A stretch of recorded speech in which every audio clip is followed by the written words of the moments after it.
نیکی دعوت کی دھوم مچاؤ، عطا ایسا کر حوصلہ یا الہی۔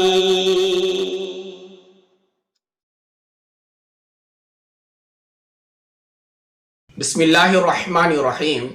رسول اللہ صلی اللہ تعالیٰ علیہ وآلہ وسلم کا فرمان عالی شان ہے، جس نے مجھ پر 200 مرتبہ درود پاک پڑھا اس کے 200 سال کے گناہ معاف ہوں گے۔ سبحان اللہ، صلو علی الحبیب صلی اللہ تعالیٰ علی محمد صلی اللہ تعالیٰ علیہ وآلہ وسلم۔ میرے پیارے اسلامی بھائیوں اور اسلامی بہنیں، اللہ عز و جل پر یقین رکھنا، اللہ عز و جل پر بھروسہ رکھنا، یعنی یہ ایک ایسی ذات پاک ہے پروردگار کی جس پر ہم پوری طرح سے اگر توکل کر لیں اور اپنے دل میں کسی طرح کا بھی جو ہے ادھر ادھر کا خیال نہ آنے دیں، اپنے توکل پر کوئی آنچ نہ آنے دیں، اپنے بھروسے پر اپنے یقین پر کوئی آنچ نہ آنے دیں، اپنے دل و دماغ کو سنبھال کر رکھے، جو بھی کام اٹک جائے یا کوئی ایسا معاملہ آ جائے اور ہمارے کچھ سمجھ میں نہ آ رہا ہو، جس کا کوئی حل نہ ہو، یا کوئی ایسی مصیبت ہو یا کوئی ایسی پریشانی ہو، کیسے بھی معاملات ہوں، اگر ہم نے اس معاملات کو رب العالمین کے ذات پاک پر چھوڑ دیا کہ اے اللہ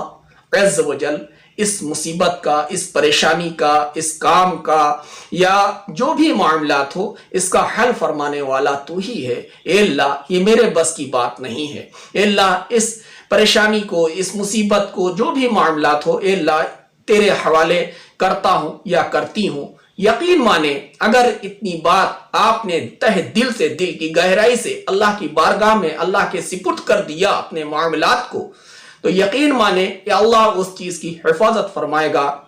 اور آپ جو چاہتے ہوں گے جس طرح سے اس کام کا اسی طرح سے حل سامنے آئے گا، بلکہ آپ کی سوچ سے زیادہ انشاءاللہ آپ کو ملے گا۔ تو پیارے اسلامی بھائیوں، جو ہے یقین یعنی بھروسہ، توکل اللہ عز و جل پر ہمارا جو ہے ہمیشہ ہمیشہ کے لیے ہر وقت ہر لمحہ مضبوط رہنا چاہیے۔ یہ نہیں کہ ہم نے بس کہہ دیا ہاں اللہ پہ بھروسہ ہے، پھر دوسری جو ہے بات کرنے لگے، اپنے الفاظ جو ہے زبان سے ہم ایسے کچھ ادا کیے جس سے توکل ٹوٹ جائے، بھروسہ ہی نہ رہ جائے، تو ایسے الفاظ اور ایسے خیال نہ ہی تو دل میں نہ ذہن میں آنے دیں، اس سے بچیں۔ اور آپ سنیں کہ جو اللہ عز و جل پر یقین یعنی دل سے یقین کر لیتا ہے، یقین کامل رکھتا ہے، توکل رکھتا ہے، تو اللہ عز و جل واقعی اللہ ہے، وہ کیسا اس کا بدلہ عطا فرماتا ہے، اس کا کیسا پھل عطا فرماتا ہے۔ آئیے سنتے ہیں بہت پیارا واقعہ، آپ کو سن کر کے دل آپ کا باغ باغ ہو جائے گا انشاءاللہ عز و جل۔ تو واقعہ کچھ یوں ہے، غور سے سنیے گا۔ ایک شخص امیر المومنین حضرت سیدنا عمر فاروق اعظم رضی اللہ تعالیٰ عنہ کی خدمت بابرکت میں اپنے بیٹے کے ساتھ آیا۔ بیٹے کی صورت ہو بہو والد سے ملتی تھی۔ آپ رضی اللہ تعالیٰ عنہ نے ان کو دیکھ کر فرمایا کہ میں نے ان باپ بیٹوں کے درمیان جتنی مشابہت دیکھی ہے، اس سے پہلے کبھی کسی اور میں نہیں دیکھی۔ یعنی عمر فاروق اعظم رضی اللہ تعالیٰ عنہ ان باپ بیٹوں کو دیکھ کر کے کہنے لگے کہ تم دونوں کی شکل اتنی مل رہی ہے، اتنی مشابہت ہو رہی ہے کہ اس سے پہلے میں نے کسی میں نہیں دیکھی۔ والد نے عرض کی، یہ بات سن کر کے عمر فاروق اعظم رضی اللہ تعالیٰ عنہ کی، کہ علی جاں اس بچے کا واقعہ نہایت ہی عجیب و غریب ہے۔ میں سفر پر جانے لگا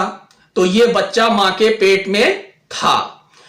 بیوی نے کہا تم اس کو کس کے سپرد کر کے جا رہے ہو؟ ظاہر سی بات ہے، اگر کسی کا شوہر، کسی عورت کا شوہر سفر پر جانے لگے، باہر جانے لگے، تو ایسے حال میں اگر کوئی عورت ہوگی تو اپنے شوہر سے یہی بات کہے گی کہ جو میرے شکم میں بچہ ہے، اس کو کس کے حوالے چھوڑ کر کے، کس کے بھروسے چھوڑ کر کے جا رہے ہو؟ تو بزرگ رحمت اللہ تعالی علیہ کا کتنا پیارا جواب ہے، سنیے۔ میں نے کہا میں اس کو اللہ عز و جل کے سپرد کر کے جا رہا ہوں۔ وہ بزرگ رحمت اللہ تعالی علیہ اپنی بیوی کو جواب دیتے ہوئے کہتے ہیں کہ میں اس بچے کو اللہ عز و جل کے سپرد کر کے سفر جا رہا ہوں، میں نے اس کو اللہ کے سپرد کر دیا ہے۔ جب سفر سے لوٹ کر آیا تو گھر مغفل پایا۔ وہ بزرگ کہنے لگے کہ جب میں اپنے گھر واپس آیا سفر سے تو گھر کو بند پایا، یعنی گھر میں تالا لگا تھا، مغفل تھا۔ جب معلومات کی تو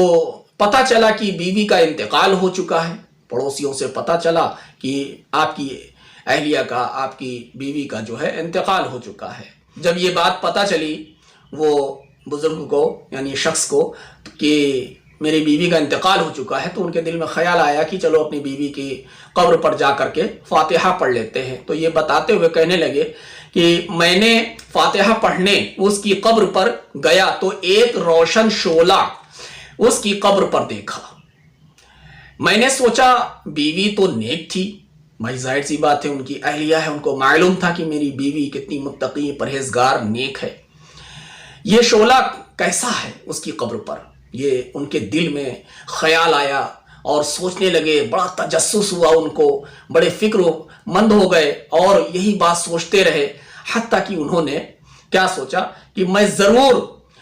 جو ہے اس کی قبر کو کھود کر دیکھوں گا کہ کیا معاملہ ہے۔ جب قبر کھودی تو کیا دیکھتا ہوں کہ اس میں چاند سا مدنی منا موجود ہے جو مری ہوئی ماں کے ارد گرد اچھل کود کر کھیل رہا ہے۔ غیب سے آواز آئی، یعنی بزرگ رحمت اللہ تعالی علیہ یہ بات دیکھتے ہیں کہ مری ماں کے آس پاس بچہ کبھی ادھر کبھی ادھر جو ہے کھیل رہا ہے اور خوشحال ہے، اور جو ہے یہ بات دیکھ کر کے وہ حیران ہو گئے اور بالکل جو ہے عجیب ان کا معاملہ ہو گیا۔ پھر اچانک ایک حاطف غیبی سے آواز آتی ہے کہ یہ وہ بچہ ہے جس کو تو نے سفر پر جاتے وقت ہمارے سپرد کیا تھا، لے امانت سنبھال،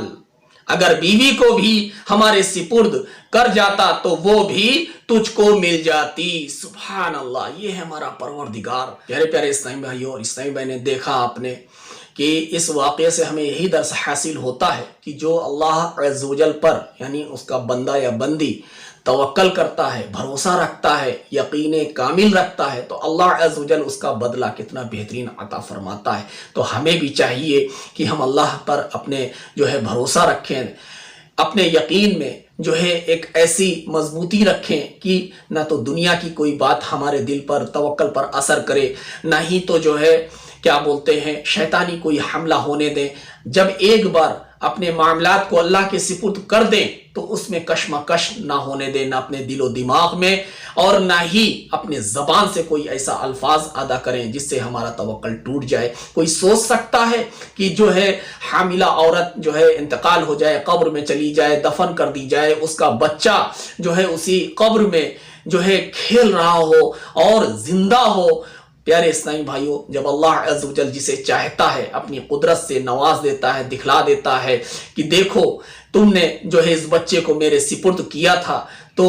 بچہ زندہ ہے اسی قبر میں، جو قبر ڈھانپ دی گئی تھی، بند کر دی گئی تھی، اگر تم اپنی بیوی کو بھی میرے سپرد کر جاتے تو جو ہے تمہاری بیوی بھی زندہ رہتی۔ تو پیارے اسلامی بھائیوں، اس جگہ پر یہی ہے کہ ہمیں اللہ سے زیادہ مانگنا چاہیے، تھوڑا نہیں۔ وہ ہمارا رب ہے، دینے پر قادر ہے، جب چاہے، جہاں چاہے، جس وقت چاہے ہمیں عطا کر سکتا ہے۔ اللہ عز و جل کی بارگاہ میں بس یہی دعا ہے کہ اے اللہ ہمارے توکل میں مضبوطی عطا فرما، جب بھی کوئی ایسی پریشانی ناگہانی آ جائے تو ہم اپنے معاملات کو تیرے سپرد کر دیں، اور اس سپرد میں ایک ایسی مضبوطی عطا فرما کہ جو ہے اس پر شیطانی یا دنیاوی کوئی حملہ نہ ہو، نہ ہی ہمارے زبان سے کوئی ایسا الفاظ نکلے کہ وہ جو معاملہ تیرے سپرد کیا ہے اے اللہ ایسے کوئی معاملات نہ سامنے آئیں کہ جو تجھے برے لگ جائیں اور ہم سے جو ہے سرزد ہو جائے، ہم سے وہ زبان سے نکل جائے اور تو ناراض ہو جائے۔ اے اللہ ہمارے توکل میں ایسی مضبوطی عطا فرما کہ تجھ پر ہم یقین رکھتے ہیں، تجھ ہی پر ہمارا یقین رہے۔ اے اللہ ہمیں شیطان کے شر سے بچا، ہمارے توکل میں مضبوطی عطا فرما، آمین۔